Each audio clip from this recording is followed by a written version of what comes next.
Bienvenue à notre troisième. Je suis Tom Maston. Je suis le président du Conseil des fiduciaires du CESA. Je suis un fiduciaire depuis 20 ans, à peu près, un membre de ce conseil-ci depuis ce début. Comme Ariska Pardaja, Marilyn Quinn et moi-même, on était les deux membres originaux. On est ravis que vous puissiez vous joindre à nous ce soir et merci d'être là. Avant de continuer, il est important qu'on reconnaisse le territoire sur lequel le rôle, notre équipe et ainsi que le Conseil et les présentateurs d'aujourd'hui sont situés à travers la province du Nouveau-Brunswick. On reconnaît respectueusement que le Nouveau-Brunswick est situé sur les territoires traditionnels non cédés et non abandonnés des peuples Wet'suwet'en, Mi'kmaq et Pescatawatapuli.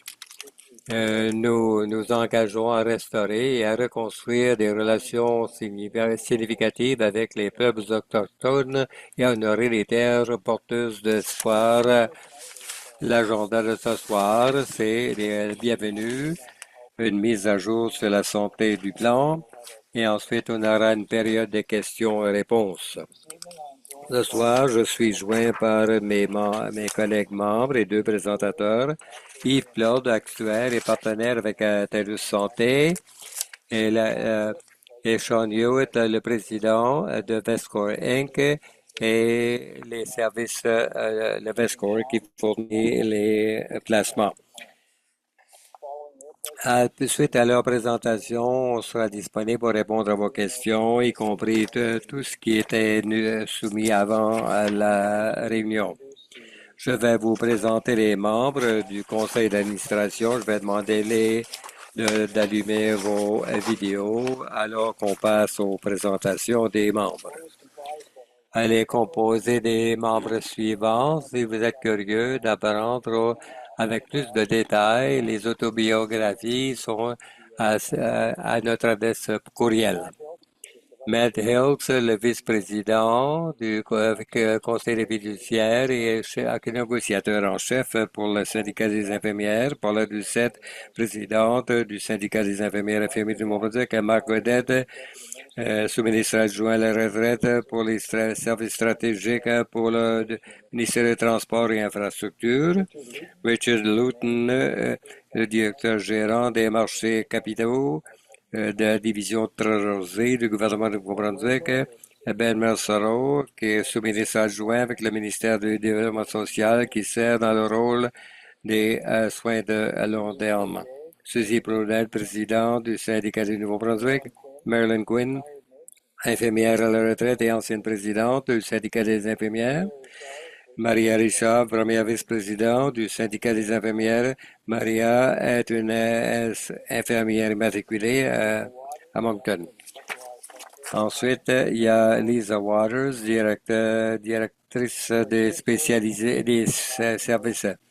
Il y a deux membres, Catherine Little, de partie 3, et infirmière dans la région de l'hôpital régional de Saint-Jean, Lee Sprague, directeur exécutif du syndicat du Nouveau-Brunswick.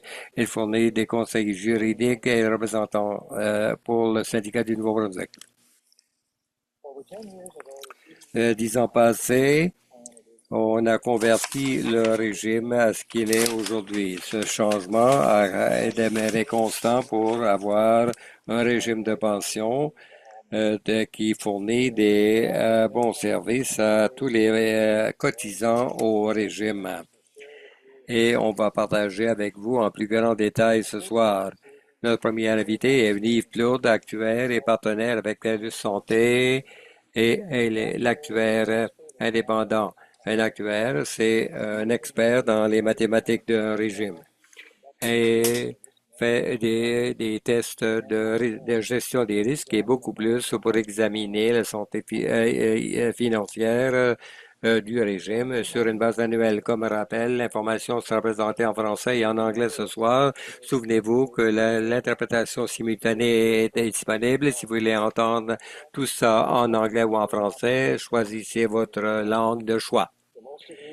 Et la plupart, ça apparaîtra au bas de votre écran, quoique ça peut être différent dépendant de la façon que vous avez accepté. Et bienvenue à tous. Merci. Merci, Tom. Alors, je suis Yves Claude et je suis un actuaire avec TELUS Santé. Je suis heureux d'être là ce soir pour vous donner les résultats des évaluations actuarielles au régime à risque partagé de certains employés syndiqués au 31 décembre 2024. Je vais commencer avec un court résumé de la participation au régime, donner une revue brève de l'évolution des actifs du régime et de sa provision actuarielle et une revue, et ça non seulement jusqu'au 31 décembre 2024, mais du passé récent. Je vais ensuite repasser les résultats du test de questions de gestion des risques et nous quantifions annuellement, pour vous donner l'information. Je vais finir ma présentation avec une revue de ce qui a été mis en place avec les lumières de sécurité de circulation. Commençons par le premier, la participation. Vous pouvez constater que le nombre de participants actifs indiqué par des grandes barres vertes a augmenté de façon significative de 12 277 au 31 décembre 2024. Cette croissance des membres actifs est un grand bénéfice au plan et va aider à fournir une sécurité supplémentaire aux prestations payables du régime et par conséquent à réduire le risque global pour tous les participants. Une augmentation des participations actives augmente également la capacité de fournir au ajustement pour tout le régime. Le nombre de retraités représentés par les colonnes violettes continue d'augmenter de manière constante. Ce que nous prévoyons va se poursuivre dans l'avenir. Le régime compte un total de 4 728 retraités au 31 décembre 2024. Du côté des actifs, la caisse du régime représentée par les colonnes bleues a augmenté considérablement au cours des années, passant de 1,8 milliard de dollars à la fin 2015 à peu près 3,4 milliards au 31 décembre 2024. Après une petite réduction des actifs en 2022, le régime a maintenant rebondi à pas de géant au cours des 2 dernières années. Le rendement sur ces placements en 2024 a atteint 11,42%, ce qui représente un rendement exceptionnel par rapport à ce que nous estimons que le régime peut réaliser. Et Sean Devescore va vous fournir plus d'informations à ce sujet. Maintenant, afin d'être en mesure de déterminer la situation financière du régime, on a besoin de comparer l'actif contre son passif. La provision actuarielle ou le passif représente combien d'argent nous croyons devrait se trouver dans la caisse au régime au moment que tous les actuariels de pouvoir payer toutes les prestations que les participations ont accumulées jusqu'à la date d'évaluation. Les provisions actuarielles sont présentées par les colonnes orange. Au cours des 9 dernières années, ça a augmenté d'à 1,7 milliard au début à 2,95 milliards au 31 décembre 2024. Vous remarquerez que les actifs du régime est à peu près égal à son passif en 2015. Ça s'est amélioré de beaucoup depuis 9 ans avec des actifs excédant les 435 millions au 31 décembre 2024. Pour ultimement arriver à déterminer la situation financière des régimes, les fiduciaires ajoutent à l'actif montrant les cotisations versées au régime qui sont en excédent des coûts des 15 prochaines années. Ces cotisations excédentaires permettront d'accumuler et d'utiliser pour la sécurité qui augmente contre l'inflation avec les ajustements de coûts. Le 31 décembre 2024, ces cotisations excédentaires pour les prochaines 15 années suivant la date d'évaluation représentent un montant de 680 millions de dollars qui, une fois ajouté à l'actif, nous donne un actif ajusté total de plus de 4,07 milliards de dollars. Lorsque vous divisez cet actif par la provision actuarielle ou le passif, vous obtenez le coefficient de capitalisation ou le ratio de capitalisation. Ce ratio de capitalisation est la mesure utilisée par les fiduciaires pour déterminer la somme d'argent qu'ils auront à leur disposition pour offrir un rajustement au coût de la vie, COLA, aux participants du régime et de fournir d'autres améliorations des prestations conformément au diagnostic de politique de financement du régime. Ce ratio détermine également si la cotisation devrait être ajustée ou si les prestations doivent être réduites dans de rares occasions. Comme vous pouvez constater par ce graphique, ce ratio est resté bien au-dessus du 100%. Cela signifie que nous estimons qu'il y a suffisamment d'actifs dans la caisse, incluant les cotisations excédentaires, à pourvoir pour les 15 prochaines années pour les membres actifs et les membres à la retraite. Le ratio a augmenté à un niveau de 122,7% à la fin 2015 et à 139,1 à son plus haut le 31 décembre 2021. Comme vous le savez, depuis l'année 2022, nous avons eu des périodes d'inflation à des niveaux qu'on n'avait pas vus auparavant. Et il est intéressant de noter, d'après les graphiques, que lorsque l'inflation a été maîtrisée, comme trajectoire, il peut améliorer continuellement sa position financière. Cette période a essentiellement été utilisée pour se préparer pour les temps plus tumultueux. Et bien que l'inflation a grimpé en flèche 2022-2023, le bon travail des années précédentes, pendant lesquelles un surplus significatif avait été alloué, a permis aux fiduciaires de donner la priorité à l'octroi de rajustements au coût de la vie. Ceci a causé une pause de la trajectoire ascendante de la situation financière et on peut voir que la position financière est allée au-dessus de 130% au cours des années 22-23 du niveau de 139,1 au 31 décembre 2021.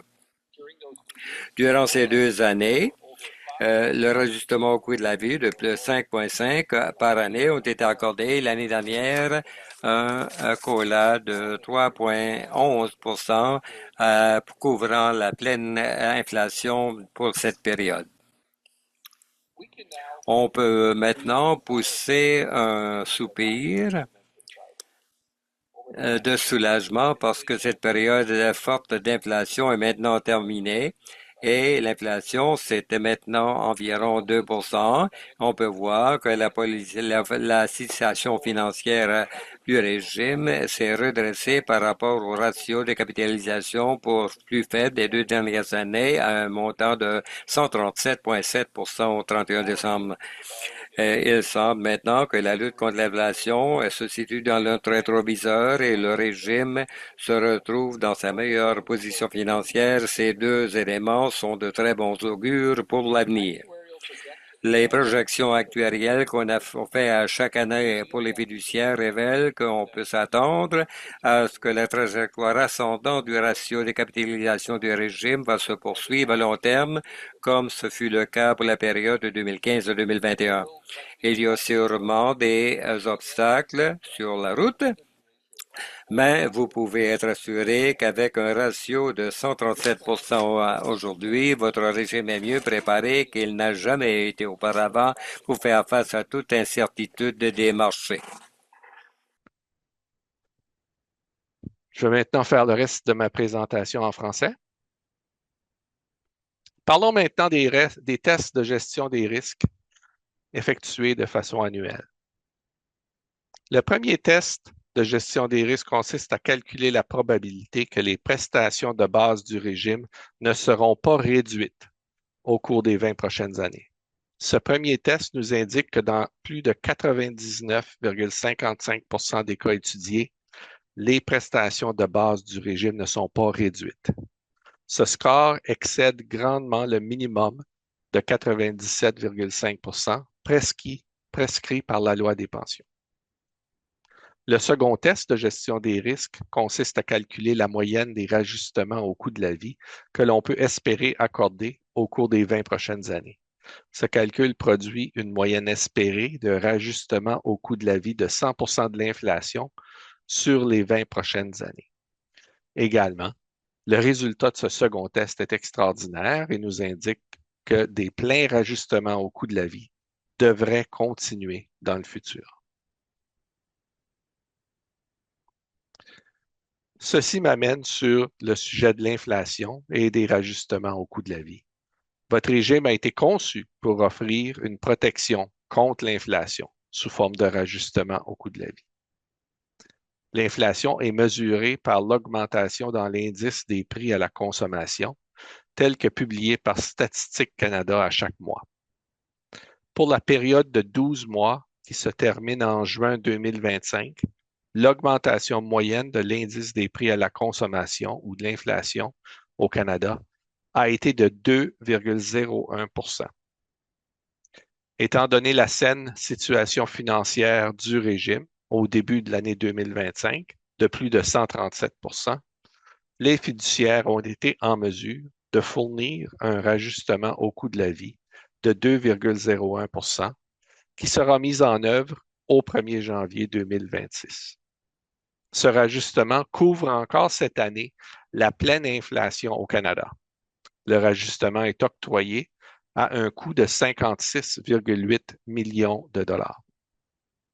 C'est une réussite exceptionnelle du régime d'avoir été en mesure de fournir des rajustements au coût de la vie qui ont couvert la pleine inflation depuis sa conversion en régime à risque partagé, surtout à une époque où l'inflation a atteint des niveaux jamais vus depuis des décennies.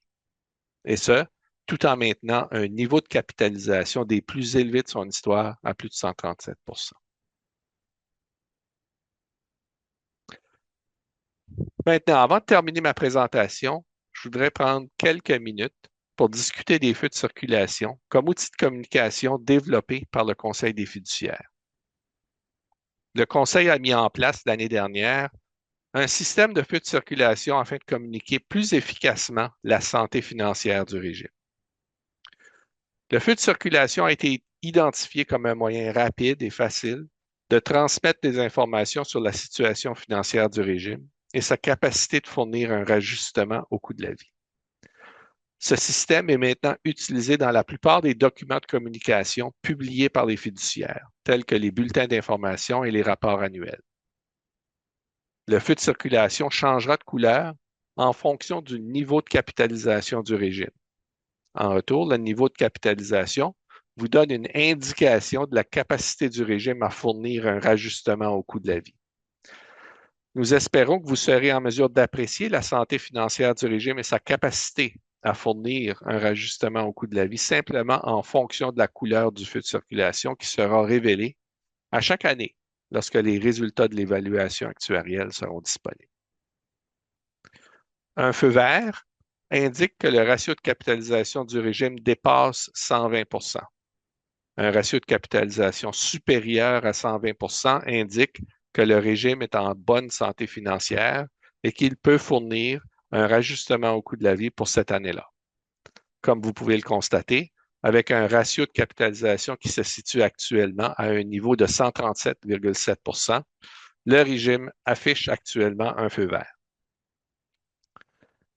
Un feu jaune commencerait à s'afficher sur les documents de communication lorsque le ratio de capitalisation du régime se situe entre 105 et 120 %. Ce feu jaune signifierait que le rajustement au coût de la vie peut continuer d'être accordé la plupart du temps, mais qu'il pourrait être inférieur à la pleine inflation. Cela signifie également qu'il y aura aussi des années où un rajustement ne sera pas accordé lorsque le feu est jaune. Enfin, un feu rouge signifierait que le ratio de capitalisation du régime est tombé en dessous des 105 %. Cela signifierait que le régime n'est pas en mesure d'accorder un rajustement au coût de la vie, tant que le ratio de capitalisation demeure à ce niveau. De plus, il existerait un risque accru d'augmentation des cotisations, car celle-ci apparaîtrait lorsque le ratio de capitalisation du régime tombe sous les 100% pendant 2 années consécutives. Enfin, sous un feu rouge, la possibilité d'une réduction des prestations serait également plus préoccupante. Les fiduciaires espèrent certainement ne jamais avoir à montrer un feu rouge aux participants du régime, mais l'outil de communication le permet si la situation financière se détériore à ce point. La probabilité que ce scénario se produise est extrêmement faible. Si nous regardons maintenant en arrière, et si les fiduciaires avaient adopté cet outil de communication depuis 2015, nous pouvons confirmer que depuis ce temps, le régime a toujours été dans un état de feu vert, puisque le ratio de capitalisation n'est jamais descendu en dessous de 120%. Cela signifie que le régime est demeuré dans une situation financière très saine au cours de la dernière décennie, avec une capacité de fournir un rajustement au coût de la vie de manière constante et prévisible tout au long de ces années. J'espère que vous aurez trouvé les informations fournies intéressantes, utiles et qu'elles vous ont permis de mieux comprendre comment la santé financière du régime s'est appréciée au cours des années. J'espère également que le nouvel outil de communication de feu de circulation offrira à tous les participants un moyen rapide de s'informer de la santé financière du régime et de sa capacité à fournir des rajustements au coût de la vie. Je vous remercie d'avoir participé à cette session d'information. Je demeurerai disponible pour la période de questions. Tom, back to you.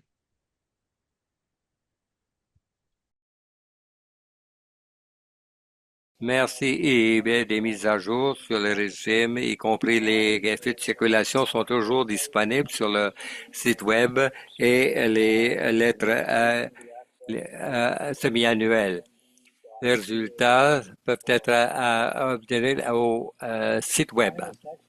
Sean Hewitt va maintenant vous parler. Il est c'est le VESCOR et l'administrateur du régime. Et pour tous les services de placement, il va parler des résultats administratifs du plan. Bienvenue, Sean.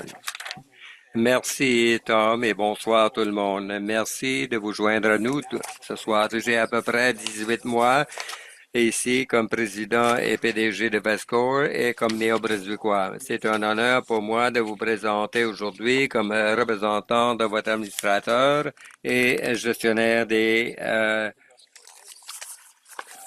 services de placement.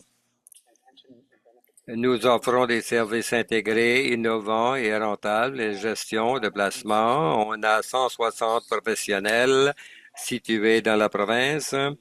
Et chose importante, on est indépendant et sans but lucratif. Le personnel sont également des cotisants au régime que nous gérons. On est passionné par ce qu'on fait quotidiennement pour tous les membres et on a un attachement aux résultats comme membre contributif. De plus, on a le plan de la fonction publique et le régime des pensions des enseignants. Ces deux régimes sont responsables pour améliorer et approuver le bulletin, le budget pour les deux régimes.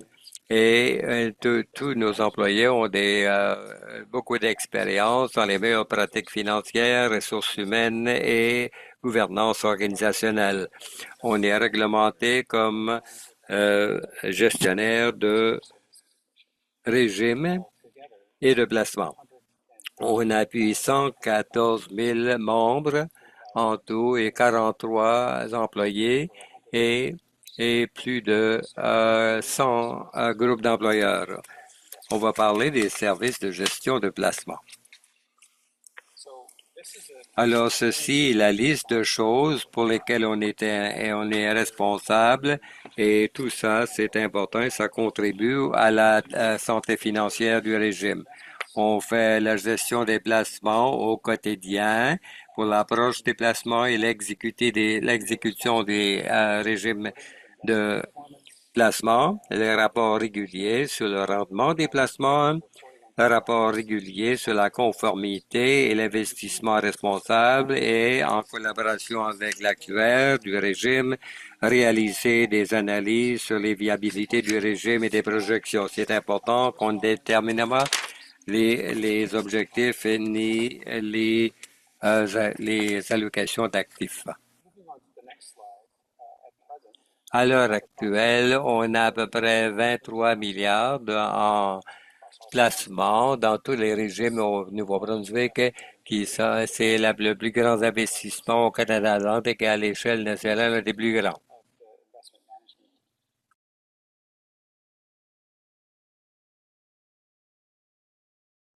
De ce, de ce 23 milliards, plus de 80% est géré par notre équipe internationale. Ici, c'est différent d'autres régimes de pension qui se fient sur des des firmes de gestion de placement à profit situées à Toronto et ailleurs.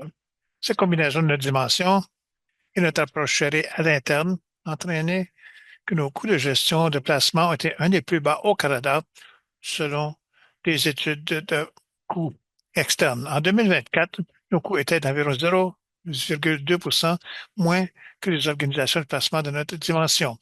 C'est 0,2%, c'est un total de 23 milliards, se traduit en 45 millions de réduction de coûts annuellement. Ces économies sont accumulées directement à nos clients et nos membres. Pour continuer, à votre régime, au régime CES, nous avions 3,36 milliards de dollars d'actifs sous la gestion. Pour le régime de retraite de CES, ces actifs sont bien diversifiés. Les rendements dépassent les indices de référence et soutiennent un état de provisionnement solide et les risques sont gérés de manière efficace. Pour regarder maintenant où sont ces actifs au régime. Voici un aperçu de cette composition de l'actif. Vous trouvez une copie de cette information, vous référez au rapport annuel du régime 2024 disponible sur le site Web. URL apparaît au bas de la page. Les placements du régime sont bien diversifiés avec les 4 plus grandes composantes de la stratégie de placement comparée d'obligations corporatives à faible revenu, d'immobilier et de l'infrastructure et des obligations gouvernementales. Pour arrondir le portefeuille, il y a également des allocations à des actifs qui retournent plus, tels les équités privées, et tous lesquels sont assujettis à la nature de contrôle des risques de la politique du GEM approuvée par le Conseil des fiduciaires. Pris comme portefeuille au total, ceci est conçu pour avoir une performance dans une variété de conditions du marché afin de répondre aux obligations de la régime de pension aujourd'hui et pour le long terme. Et voici une diapo qui démontre le rendement des placements plus spécifique à votre régime CES. En 2024, nous avons eu un rendement total de 11,42% au nom du régime qui est au peu plus ou plus de période de référence pendant cette période. Ceci, c'est un résultat très fort, mais plus important, nous avons gagné d'ajuster les risques retour à long terme. Le tableau démontre un retour annualisé de 6,90% et 6,83% sur une période de 4 ans. Important de remarquer que le rendement des placements de notre équipe a fait mieux que les jalons d'investissement de placement et le taux de compte, c'est le retour à long terme qui sont nécessaires pour maintenir la santé financière du régime sur le temps. Et le retour de placement qui dépasse c'est de la mesure. Ça dépend comment l'équipe Score fait pour gérer activement le portefeuille. Et les jalons sur chaque composante du portefeuille sont déterminés par le Conseil CES, par l'état de politique de placement et de procédures qui sont disponibles sur le site Web CES. Pour continuer, en novembre 2025, nous avons offert un aperçu général d'où les retours ou les placements se trouvent au 30 juin de cette année, où nous avons gagné 2,8% de rendement d'investissement pour la première début de l'année, qui est un peu en bas des rendements, disons, généraux de placement Pour la période se terminant le 30 juin 2025, nous avons mérité 9,74% de rendement et les derniers 12 mois étaient caractérisés par des rendements très hauts, principalement des marchés d'équité mondiaux, malgré la volatilité considérable pendant l'année. En général, le régime continue d'avoir un bon rendement et les proches diversifiés est conçu pour avoir des retours stables avec le temps qui protège le régime dans les marchés à la baisse. Cependant, cette approche signifie que les rendements de placement du régime ne seront pas aussi élevés que d'autres paires lorsqu'il y a vraiment de bons retours forts sur l'équité.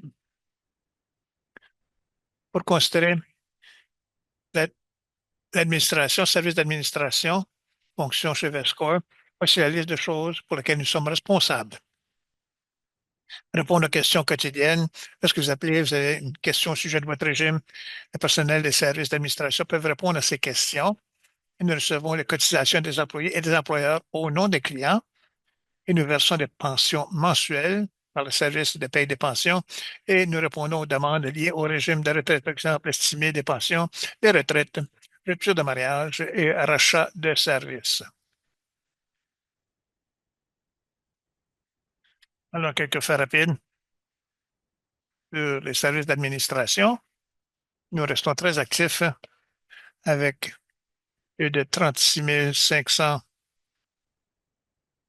participants avec les employeurs au cours des années et plus de 7 100 membres des applications des participants traités. Plus important, régulièrement, nous établissons le coût de nos services d'administration contre les pairs nationaux et nous sommes fiers de faire rapport que nous continuons de voir l'administration des faits de façon très efficace financièrement. Nos coûts par membre, tel que coté par un groupe de pairs canadiens, est le plus bas de notre communauté et pendant les groupes des pairs canadiens à 111 par membre. Nous continuons de travailler pour incorporer les questions d'investissement responsable dans le processus de gestion des risques. Et l'année dernière, nous avons émis notre troisième rapport d'investissement responsable qui incluait des divulgations financières sur l'attache au climat. Et en plus, nos activités d'investissement responsable se comprend les associations d'industrie dévouées à des investissements responsables et les lignes directrices d'investissement responsable de VESCOR et un engagement au principe des Nations Unies pour un placement responsable comme signataire que nous sommes devenus en 2024. Plus de détails, y compris les lignes directrices de placement responsable chez VESCOR peuvent être trouvées chez vescor.org investissement sous investissement responsable.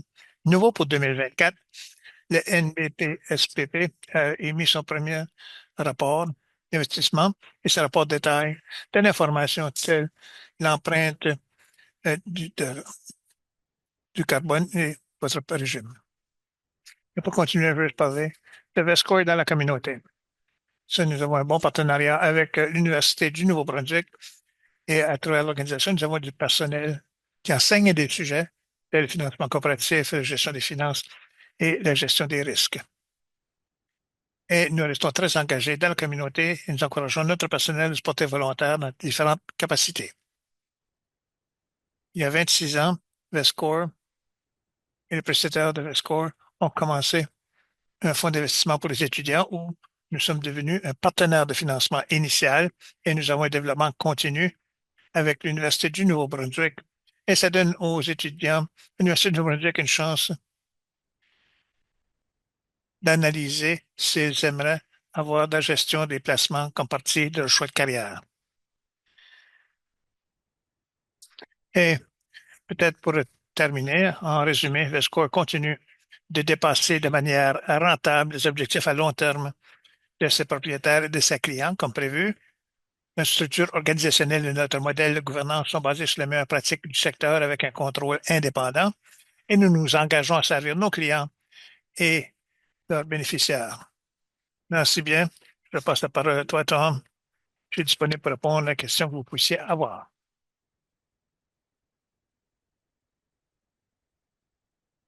Merci, Sean. Comme Sean a mentionné, j'ai la mi-année, d'autres détails sur le justement du coût de la vie et plus ont été partagés dans le bulletin d'information distribué à tous les membres, maintenant disponible sur le site web du régime. Et comme toujours, VESCO est disponible pour répondre à vos questions se rattachant à vos pensions spécifiques, soit que vous contribuez au régime ou si vous recevez une pension. Nous reconnaissons que certaines informations partagées ce soir est assez complexe, mais nous espérons que vous avez eu une meilleure compréhension du placement du régime aujourd'hui. S'il y a trois choses que j'espère que vous allez comprendre ce soir, ce serait, premièrement, que le régime est bien financé et a une position financière saine. Vous devriez être fiers et rassurés que les résultats présentés ce soir. Numéro 2, nous avons été en mesure d'accorder le plein coût, ajustement du coût de la vie à tous les membres du régime à chaque année depuis la conversion du régime à un régime à risque partagé. Et tous les membres actifs différés et retraités reçoivent ces augmentations qui aident à assurer que les pensions actuelles et à venir maintiennent le taux de la pension. Le prochain ajustement ce soir s'appliquer au 1er janvier 2026 et il s'agit d'un résultat extrêmement positif, et plus particulièrement en considérant que certains des plans de nos pairs n'ont aucun ajustement du coût de la vie et dans certains cas, ces régimes ne sont pas pleinement financés et restent à un certain niveau de risque. Numéro 3, si vous avez des questions, n'hésitez pas à communiquer avec VESCOR pour trouver vos réponses. L'équipe de service aux membres est une ressource qui vous est disponible 5 jours par semaine. Appelez, envoyez un courriel ou visitez-la. Visitez le site web de votre régime pour plus d'informations également. On va passer maintenant à une période de questions-réponses. Ça fait plaisir d'accueillir Suzy Proudaigle, qui était fiduciaire au Conseil du régime pour modérer cette session. Merci, Tom. Santé-moi, je me fais plaisir de me joindre à vous pour modérer cette période de questions-réponses. Je suis Suzy et je suis fiduciaire au Conseil du régime de pension CES. Maintenant que je joignent à nous pour répondre à vos questions, ce sont des membres du Conseil. Et nous avons Yves Plourde, partenaire chez TELUS, un actuaire du régime. Nous avons Sean Hewitt, président de VESCO et directeur général. Et le gestionnaire de régime de placement et les services d'administration. Kerry Fries, le gestionnaire des services aux membres. Plusieurs ont posé des questions en ligne, alors on va répondre autant que possible par la session de questions-réponses. La première question que j'ai, on est à toi, Tom, et la question, y a-t-il eu un échéancier établi par le Conseil des fiduciaires pour voter pour baisser l'âge de la retraite pour les infirmiers et infirmières et les autres associés à 62 ans d'âge? On ne peut pas t'entendre, Tom. Tu peux m'entendre maintenant? Ah oui.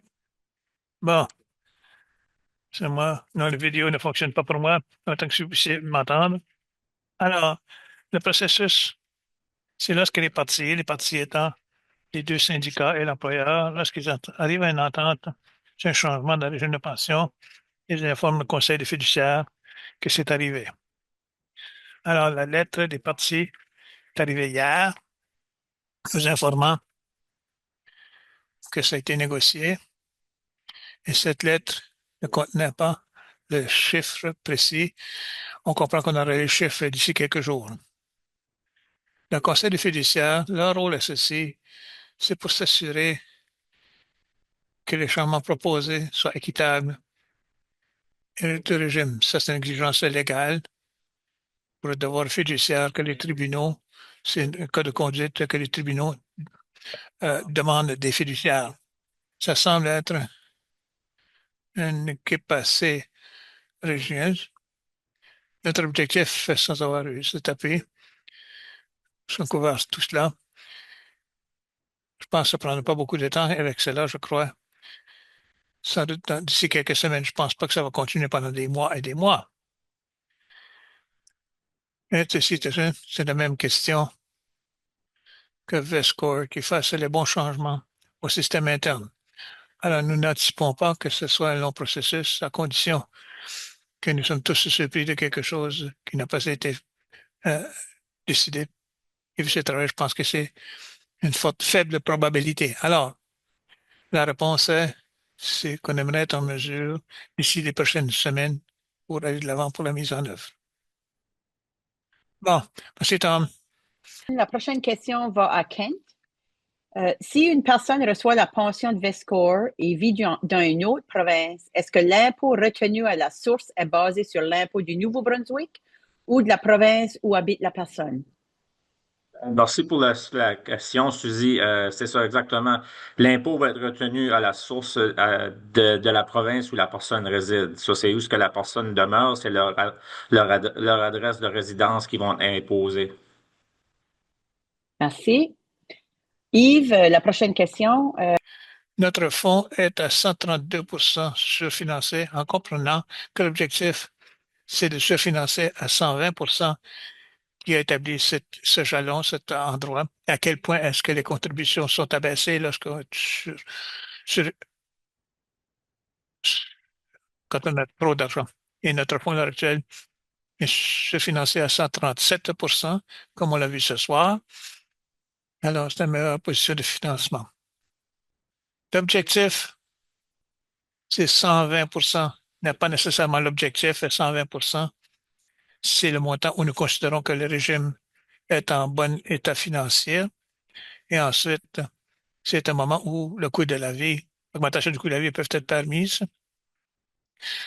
Enfin, mais lorsque nous sommes plus élevés que cela, nous pouvons offrir d'autres avantages également, tels des avantages que vous avez vus dans le passé, des avantages qui reconnaissent la moyenne pour les membres actifs et ainsi pour les retraités, pour les 5 années de mieux payer avant la retraite. Avant cela, lorsqu'on atteint 140, nous commençons à bâtir une réserve afin que nous puissions d'avance financer les coûts de la vie dans le futur. Là, ces gens se trouvaient dans la politique de financement au régime. Ils ont été fixés par les partis, comme Tom l'a mentionné, les deux syndicats et la province. Lorsque le régime a été commencé en 2012, et nous travaillons toujours pour tenter de répondre en autant que possible respecter ces jalons. Lorsqu'on atteindra 140%, on va commencer à bâtir cette réserve pour l'indexation à venir. Lorsque cette réserve sera bâtie, c'est là où une réduction de contributions peuvent être mises en place. Nous ne sommes pas à 140 à ce moment-ci et pour bâtir le fonds de réserve pour l'indexation, ça exigera quelques années. C'est assez cher de bâtir une réserve sur 10 ans d'indexation. Ça représente environ 18% du passif. Alors, je n'attendrai pas, disons, pour avoir une réduction des contributions, mais une fois que la réserve sera établie et nous sommes à plus de 140, c'est là où la politique de financement des contributions, la réduction des contributions peuvent être considérées par le conseil d'administration. Fiduciaire, conseil fiduciaire, n'inquiète pas tout de suite. La prochaine question encore pour toi. Bravo pour l'excellente capitalisation. Je me demande quel niveau que la capitalisation serait nécessaire pour atteindre 100% de chances que les versements prévus puissent être respectés dans le futur. 99,5% présentement, je crois. Merci pour la question, Suzy, encore. J'aimerais ça si on pouvait se rendre à 100% et garantir que les paiements soient versés à tout le monde pour le reste de leur vie, absolument. Mais le fait est que le type de régime dans lequel on est ne peut pas garantir le paiement des pensions. C'est un fait que il n'y a pas de tierce partie qui garantit le paiement de la pension comme une compagnie d'assurance ou même la province. La province, son obligation, c'est de cotiser les cotisations comme les participants qui sont prévus là, au texte du régime et à la politique de financement, mais pas de garantir le paiement. Donc, étant donné cette information-là, c'est impossible de se rendre à 100%. Ce qu'il faut faire, c'est se rendre le plus près qu'on peut. Et puis à ce moment-là, ça veut dire que la pension est sécuritaire. Donc à 99,55%, c'est un excellent résultat du côté de la sécurité des pensions. Et puis bon, peut-être qu'on peut l'augmenter encore un peu, mais de se rendre à 100%, c'est impossible étant donné qu'il n'y a pas personne qui garantit ultimement le paiement des pensions. Merci. Prochain pour Sean. Sean, peux-tu offrir quelques exemples de placement de stratégie de retour absolu? Oui, certainement, merci. Merci de la question. Alors, une stratégie de retour, c'est voir un taux de retour positif, peu importe ce que le grand marché fait. Le marché de la bourse, lorsque vous investissez, disons, dans des équités, dans le marché de la bourse, vous attendez à gagner un bon taux de retour sur une longue période de temps. Mais sur une plus courte période de temps, il y a des années où vous allez gagner un taux positif de rendement et d'autres années où vous allez avoir un taux négatif de rendement. Mais une stratégie de rendement, ça enlève toutes les marchés qui bougent. C'est-à-dire que ça se concentre sur des choses. Telle valeur relative. Alors, est-ce que cette compagnie-ci est meilleure que cette compagnie-là? Vous faites un investissement dans une compagnie et vous faites quelque chose d'appelé une, une autre compagnie. Ce que c'est conçu pour faire, c'est d'être très stable, mais avec des rendements positifs, une stratégie de rendement positif à chaque année. Maintenant, on ne peut pas le faire à chaque année dans un sens pratique, mais le niveau de placement, de risque est très faible et est conçu pour offrir un taux de retour très stable. Sean, pour toi de nouveau, est-ce qu'il y a une emphase sur le marché canadien et les compagnies canadiennes pour faire la promotion au sein du Canada? Il y a une énorme allocation au Canada. Nous pensons que le Canada est un bon endroit où investir et c'est consistant avec la politique et le placement des régimes de pension. Alors, tel quel aujourd'hui, des actifs du régime, nous sommes à 50% de ça, c'est investi au Canada. Ça comprend l'équité, un dossier d'immobilier et d'autres genres de placements. Et des 50% n'est pas au Canada, environ la moitié de cela aux États-Unis, et les autres, le restant, 25%, et l'actif du régime s'investit d'Amérique du Nord. Et lorsque vous cotez là où nous sommes, par opposition à d'autres grands régimes au Canada, notre position, notre exposition au marché canadien est en général plus élevée que les autres régimes. Et ça a fonctionné très bien pour nous et nous pensons qu'il y a un fort terme continu pour maintenir une grande présence dans le marché canadien. Bon, prochaine question. Kent, pour toi, Kent. Comment ça va calculer ma retraite par rapport, je suis un travailleur étranger, que j'ai travaillé 10 ans dans mon pays d'origine, mais j'ai que 2 ans au Canada, c'est-à-dire j'ai commencé à travailler à l'âge de 38 ans. Bon, merci pour la question. Alors, quand ça vient à calculer votre prestation du CES, on va seulement regarder les années que vous avez travaillé et cotisé ici au Nouveau-Brunswick. Ayant dit ceci, vous pouvez toujours faire un suivi avec les années où vous avez travaillé dans l'autre pays pour voir qu'est-ce qui est offert au point de vue pension, si même vous avez déjà eu des options de pension dans ce pays. Mais quand ça vient vraiment à votre pension avec le CES, c'est vraiment basé sur les années de travail et les années que vous avez cotisé au régime ici au Nouveau-Brunswick. Merci. Question, Tom. Quelqu'un, CES, ça représente quoi? On te voit, moi, on t'entend pas. Mon écran ne collabore pas avec votre centrale. Parfois, je dois le faire, parfois, je dois le faire à distance, alors. Ma tablette, c'est certains employés syndiqués, CES. Et ça a été le nom du régime, je pense, depuis son début.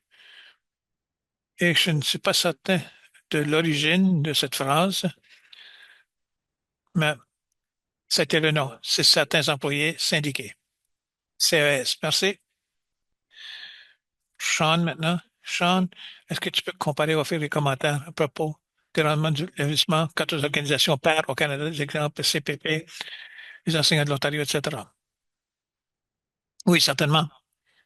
Et c'est important de noter que chaque régime aura différents niveaux de tolérance à risque. Alors, le CPP, comme exemple, RPC, c'est une longue dette de responsabilité. Et comme résultat, ils prennent la capacité de prendre beaucoup de risques de l'investissement. Et bien que nous aurions eu un meilleur rendement du RPC, perspective du rendement, depuis le dernier exercice financier, sur une plus longue période de temps, vu qu'ils assument beaucoup de plus risques, ils vont avoir un meilleur rendement que votre régime. Et de façon semblable avec les enseignants de l'Ontario, nous avons eu le plus haut taux de rendement l'année dernière, depuis 18 mois, mais chaque régime aura différents facteurs de risque et des objectifs de rendement. comme ça se rattache au régime CSE, nous faisons un exercice de comparaison, on compare le niveau de rendement que nous gagnons et le niveau de risque que nous assumons.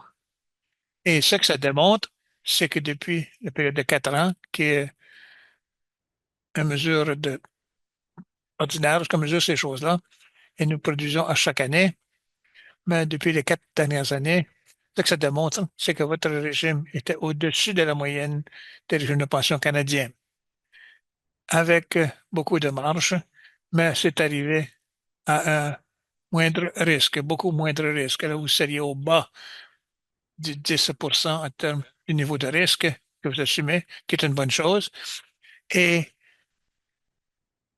un taux de retour modestement plus élevé relativement à la moyenne. Là, c'est une base ajustée contre les risques. Votre régime a eu un exceptionnel rendement. Et cela, c'est vraiment approprié vu les objectifs du régime et pour vous rassurer que nous pouvons offrir le genre de soutien de rendement nécessaire pour que le régime continue de maintenir une période de financement très forte et pour offrir des ajustements au coût de la vie. Sean, j'en ai un autre pour toi. Est-ce que serait possible d'avoir un tableau qui démontre les rendements pour chaque année depuis que une pension CES a commencé? Également, est-ce qu'on pourrait avoir des rendements annualisés depuis que le jeune pension a été créé? Ce tableau pourrait être disponible sur le site Web ou inclus dans votre bulletin d'information ou offert sur demande par les membres. Merci de cette question. Cette information se trouve être disponible publiquement. Nous publions des rendements annuels pour l'année du calendrier précédent et dans le bulletin d'information CES qui est disponible sur le site Web. Et pour avoir un tableau de rendement annuel qui remonte, à l'heure actuelle, vous devriez réviser chacun de ces bulletins d'information. Il ferait plaisir de travailler avec les fiduciaires du CES pour considérer placer cette information dans un tableau tel que suggéré dans un bulletin d'information futur. Et merci de cette suggestion. Également, Sean, un autre pour toi. Est-ce que tu dis que Vescore a une priorité sur les empreintes du carbone, c'est que c'est juste une priorité secondaire sur la situation financière du champ? Est-ce correct?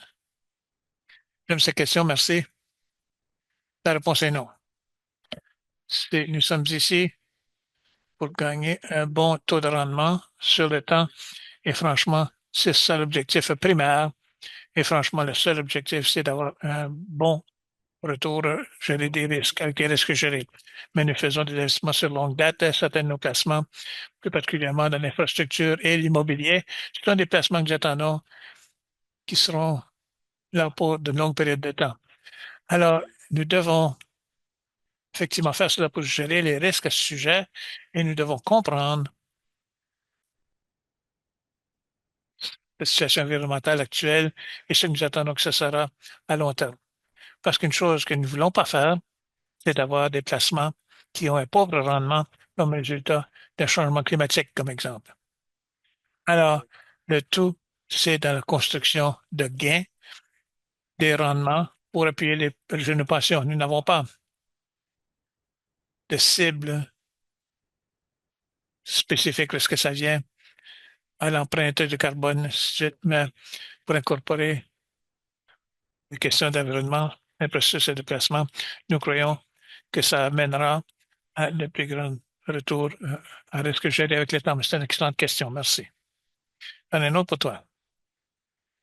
Tout investissement dans les stocks sur l'intelligence artificielle, il y en aurait un peu, bien que l'investissement dans de l'intelligence artificielle serait plus faible que d'autres régimes de pension. Nous n'avons pas une énorme exposition aux la compagnie de technologie américaine, comme exemple. Et voilà, c'est là où vous voyez le plupart de l'intelligence artificielle sur le marché. Et bien que nous aurions un peu, on n'aurait pas autant que d'autres. Mais nous faisons des placements dans les centres de données qui, nous croyons, c'est également un peu du thème de l'intelligence artificielle, mais de façon vraiment plus stable et des rendements plus stables. Et ça, c'est une partie précieuse du portefeuille. et nous continuons d'évaluer les occasions comme cela. Merci. Pas encore fini. Des placements d'intelligence artificielle auxquels est impliqué les fonds échangés.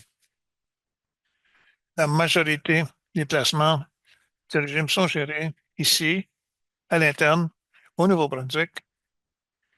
Et bien que le régime aurait une certaine exposition à l'ETS ou d'autres applications du genre d'approche, la majorité des placements sont gérés activement. Alors, vous n'auriez pas beaucoup d'exposition aux fonds échangés. Bon, là voilà, Sean. Est-ce que Vescore a considéré d'offrir, d'investir personnellement que si, ce serait bon d'avoir une option qui permet à plus de Néo-Brunswickois d'avoir cette même opportunité? Ça, c'est un très bon domaine de développement. On commence à voir certains de nos pairs que les offrent les contributions additionnelles volontaires qui seraient tenues et il y aurait les mêmes retours que votre régime de pension offre.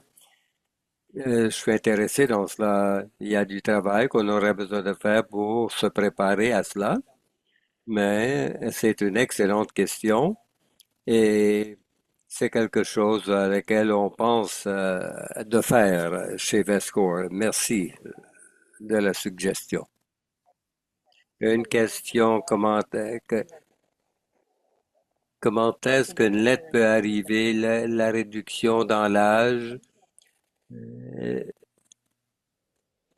l'information de pension ne fait pas partie de la convention collective. C'est un enjeu qui est distinct. Ça ne fait pas partie du contrat pour les professionnels de la santé. Je suppose que c'est ce point-là auquel on est réfère. Et les deux ne sont pas apparentés, mais sont interreliés tout de même. Est-ce qu'il y a d'autres questions? Je ne vois pas d'autres questions. Nous allons maintenant conclure notre séance de questions-réponses de ce soir. Veuillez noter que si vous avez des questions que vous n'avez pas pu poser, vous pouvez toujours le faire par courriel ou par téléphone. L'enregistrement de la présentation de ce soir est disponible sur notre site web. Vous n'avez qu'à communiquer avec l'équipe des services de membres de Vescore si vous avez d'autres questions ou d'autres commentaires. Merci pour votre participation et bonsoir.